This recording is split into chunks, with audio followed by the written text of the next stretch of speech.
चलो भाई। औरंगजेब वो अकेला मुस्लिम बादशाह है जिसने हजारों मंदिरों को दान दिए, हजारों मंदिरों को जागीरें दी, हजारों मंदिरों को।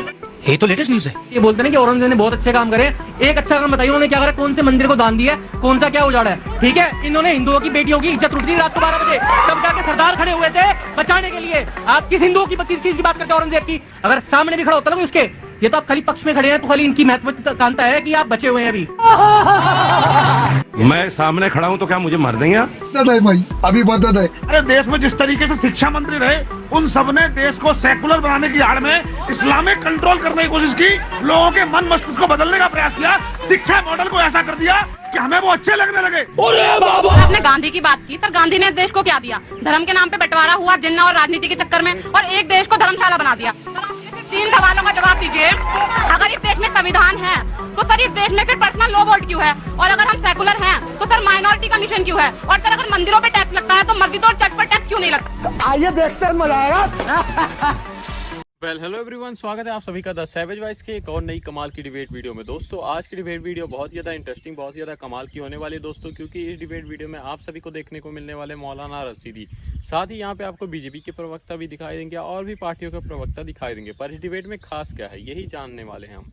इस डिबेट वीडियो में दरअसल ये खुले स्पेस में हो रही होती है, डिबेट स्टूडियोज में होती है, लेकिन खुले स्पेस डिबेट के मजे अलग होते हैं। यहाँ पे ऑडियंस फुल्ली इलेक्ट्रीफाई होती है और यहाँ पे बुरी तरीके से बजाने के लिए रेडी होती है। तो यहाँ पे मौलाना रशीदी जो होते हैं वो बुरी तरीके से ऑडियंस के चंगुल में फंस जाते हैं। जो अपने बयानों के लिए चर्चे में रहते हैं वो ऑडियंस के सामने एक बार उनका लाइव रिएक्शन जब आता है उसे देखकर आपको जरूर से मजा आएगा। जहाँ पे ऑडियंस बुरी तरीके से बजाती है यहाँ पे शाहिद रशीदी को, साथ ही साथ यहाँ पे और भी बहुत सारी बातें कह देती है जो कि स्टूडियो में नहीं हो पाती, जिसे देखकर आपको जरूर से मजा आएगा। इसलिए लास्ट डिबेट वीडियो में जरूर से बने रहिए। साथ ही अगर ये डिबेट वीडियो आपको पसंद आती है, आप चाहते हो इसे ज़्यादा से ज़्यादा लोगों तक पहुँचाना, तो आपको कुछ भी नहीं करना, आपको इस वीडियो को लाइक कर देना है, चैनल को सब्सक्राइब कर लेना है।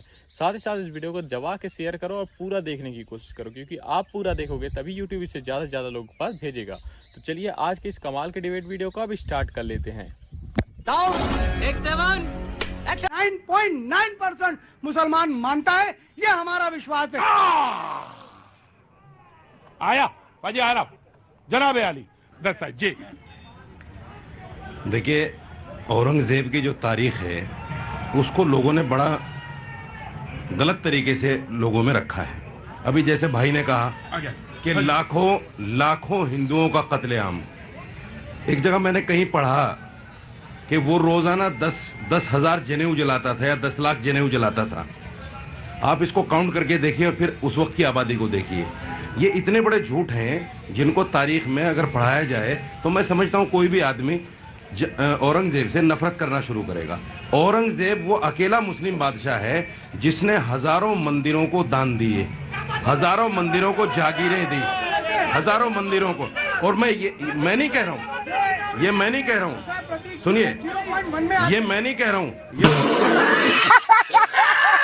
ये ऐसा है, ऐसे ही लोगों ने समाज में इस्लाम को मानने वाले लोगों को अलग थलग छोड़ दिया है। मेरी बात पूरी करेंगे। देखिए, ये मैं नहीं कह रहा हूँ, बीएन पांडे एक हिस्ट्रीकार हैं, हिंदू हैं, वो कह रहे हैं और उन्होंने मंदिरों के नाम भी बताए।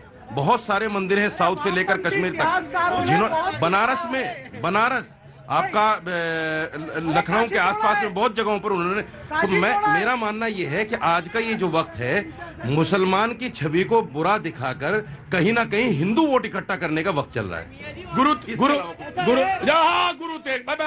बहादुर। हाँ जी, ये तो बताइए औरंगजेब की योजना क्या थी?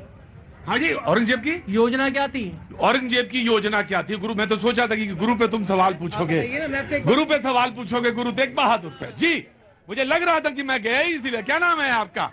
जी सर, मेरा नाम जयदीप सिंह आनंद है। मैं इनसे एक चीज पूछना चाहता हूँ। अगर ये बोलते हैं कि औरंगजेब ने बहुत अच्छे काम करे, एक अच्छा काम बताइए उन्होंने क्या करा, कौन से मंदिर को दान दिया है, कौन सा क्या उजाड़ा है। ठीक है, इन्होंने हिंदुओं की बेटियों की इज्जत लूट दी रात को 12 बजे, तब जाके सरदार खड़े हुए थे बचाने के लिए। आप किस हिंदुओं की किस चीज की बात करते हैं औरंगजेब की? अगर सामने भी खड़ा होता ना कोई उसके, ये तो आप खाली पक्ष में खड़े हैं, तो खाली इनकी महत्वाकांक्षा है कि आप बचे हुए हैं। अभी बात तो सही है। नहीं, इनको पूरा इनको राइट। मैं सामने खड़ा हूं तो क्या मुझे मार देंगे आप? नहीं, बिल्कुल नहीं बाजी। आपको कैसे कर देंगे? कितनी भद्दी बात आपने कही है मुझे अफसोस है कि आप हिंदुस्तान के हैं। मुझे इस बात का अफसोस है कि आपने गुरु तेग बहादुर की शहादत का जिक्र नहीं किया। गुरु तेग बहादुर की शहादत का जिक्र नहीं किया। मैं चाहता था कि आप करें, उसको नहीं किया जिक्र। अरे बच्चों तो बहुत सारे मंदिर ऐसे हैं, अगर हिस्ट्री में सही पढ़ा जाए। हिंदुस्तान में क्या है, देखिए अभी बीजेपी क्या कर रही है, ये सारी चीजें 2014 के बाद तो आई हैं। 2014 से पहले कौन जानता था औरंगजेब को, कौन जानता था जहांगीर को, कौन जानता था? मैं आया। जी मैम कुछ कहना चाह रही थी। सर ने कहा औरंगजेब के बारे में, औरंगजेब को 2014 के बाद ये कहना कितना मतलब सोचने ही नहीं लग रहा है। क्लास 6-7 के बच्चे भी औरंगजेब को जान रहे हैं। सर ने कहा 2014 के बाद लोग औरंगजेब को जानने लगे। ये तो कोई क्वेश्चन है? क्या करती हैं आप? I am teacher. ओए आया बिल्कुल आ गया। क्या नाम है आपका? मैं इनका पूछ रहा हूँ। हाँ मेरा? हाँ। जी मीनाक्षी। मीनाक्षी कहाँ से आना हुआ? मैं औरंगाबाद से आए हैं। क्या बात है। तो कैसे आना हुआ इधर, कैसे आना हुआ? जी औरंगाबाद जो नाम है ना, अभी छत्रपति शिवाजी संभाजी नगर हो चुका है। मुझे मालूम। हाँ जी वो तो अभी नोटिफिकेशन। इसलिए मैंने बोला, जैसे वो बोल रहे हैं ना कि उनको कभी कोई जानता नहीं था, अभी जानने लगे हैं। अरे उनको कौन नहीं जानता? क्या क्या हालत की उन्होंने हमें मंदिरों की, हमें यहाँ भारत की। क्यों नहीं जानते हम उनको? कैसे कह रहे हैं कि वो अभी बीजेपी से हम जानने लगे उनको? कितना गलत है ये। जी बिल्कुल। तो जैसा कि डिबेट के फर्स्ट हाफ में आपने देखा किस तरीके से सईद रशीदी जो होता है, मौलाना सईद रशीदी, अपनी बातें फैलाना शुरू किया, जो कि ऐसी बहुत सारे बयान देता है जो कि कहीं से भी सही नहीं है, फिर भी ये उन चीज़ों को फैलाता रहता है। लेकिन जब ऑडियंस आपके सामने हो, वो भी खुले स्पेस में, तो आपको ज़्यादा बकचोदी करने की जरूरत नहीं होती, क्योंकि आप बुरी तरीके से बजाए जाने वाले होते हो। तो यहाँ पे भी मौलाना रशीदी बुरी तरीके से बजाया गया। आगे आपको और भी ज़्यादा मजा आएगा। और अगर आपने अभी तक लाइक नहीं किया, फटाफट से लाइक कर दीजिए, शेयर कर दीजिए, चैनल को सब्सक्राइब कर लीजिए। अब आगे की डिबेट आप देखिए।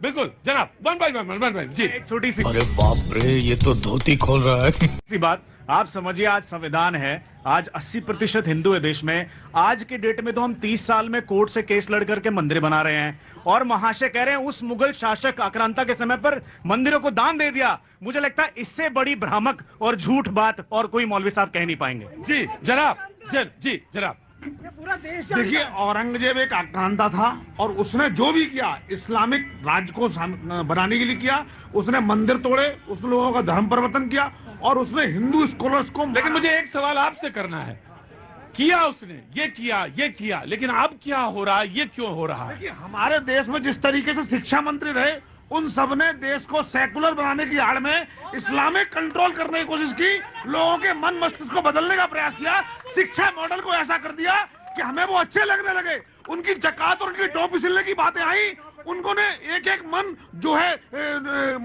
जनेऊ को गिरा दिया। वो हत्याएं कहीं नजर नहीं आई, तो लोगों को सेकुलरिज्म नजर आने लगा। अबे जल्दी बोल, कल सुबह पनवेल निकलना है। जी बैठा लो इनको। जी सर आपने गांधी की बात की, सर गांधी ने इस देश को क्या दिया? धर्म के नाम पे बंटवारा हुआ, जिन्ना और राजनीति के चक्कर में, और एक देश को धर्मशाला बना दिया। सर आप मुझे सिर्फ 3 सवालों का जवाब दीजिए। अगर इस देश में संविधान है, तो सर इस देश में फिर पर्सनल लॉ बोर्ड क्यों है? और अगर हम सेकुलर हैं, तो सर माइनॉरिटी कमीशन क्यों है? और सर अगर मंदिरों पे टैक्स लगता है, तो मस्जिद और चर्च पर टैक्स क्यों नहीं लगता? इन 3 सवाल का जवाब देंगे। ठीक है। हाँ गांधी, हाँ बिल्कुल बाबू, आज तो तुम्हारा मौका है। आज अगर नहीं पूछा तो मैं बेईमान पत्रकार, तो मैं बेईमान पत्रकार में आ गया। क्या नाम है बेटा तुम्हारा? सर श्वेता। है श्वेता सिंह। श्वेता, काम क्या कर रहे हो? सर पत्रकारिता ही कर रही हूँ। पत्रकारिता। अंदर आओ बेटा, 1 मिनट आओ, अंदर आ जाओ। मैं ब्रेक बाजी तो 2 मिनट बाद लूंगा। तो तुम पत्रकारिता कर रही हो। गांधी जी की कौन सी किताब तुमने अभी तक पढ़ी है, मैं जानना चाहता हूँ। सर गांधी जी की किताब? हाँ।